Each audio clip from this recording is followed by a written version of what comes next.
You may be required to find a line of best fit. This is regression analysis. You may be trying to model some points. And in this case, a simple example, let's see if we can find the appropriate line to fit these three coordinates we have. To do this, let's go back to menu. I would suggest going into the stats mode, and I would put the information in the list 1 and 2. So the x values would be -2, 0.5, and -0.3.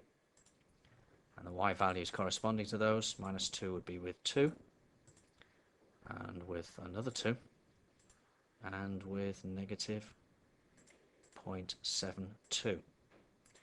Now, we can get a look at this by actually plotting a graph, F1.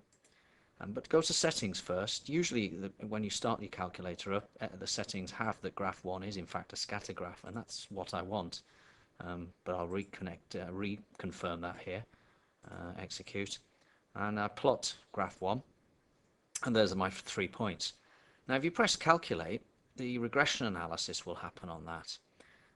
If you press calculate, you get a choice of the different types of analysis you could do. Using the arrow, I can work through some powers of x, and I clicked too much there. I've gone to a logistic function. We're just going back. I've got powers of x up to x to the 4th, log, exponential, sine graph.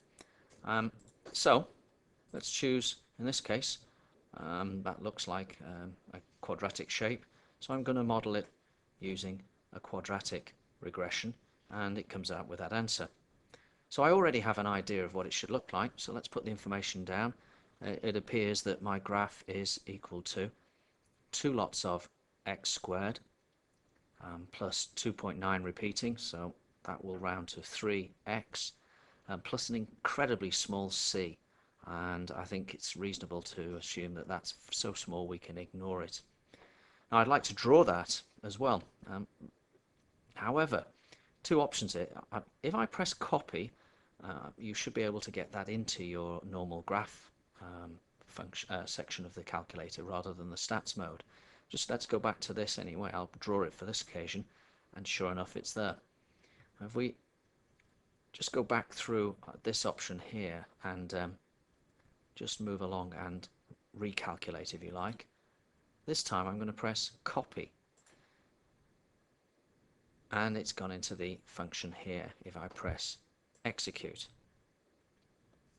So if I come out now and press menu, I can come across to graph, and my function is there ready to plot on a normal graph mode. Notice we're now in the graph plotting mode, which means you can do things with this. So if in an exam you're asked to now find a maximum, or where it intercepts an axis or another point, of course you want to be in this mode where you can click on it, you can select it, and you can clearly, in this case, press execute there, we can draw it, and we can use the gsolve functions to find all sorts of values for it.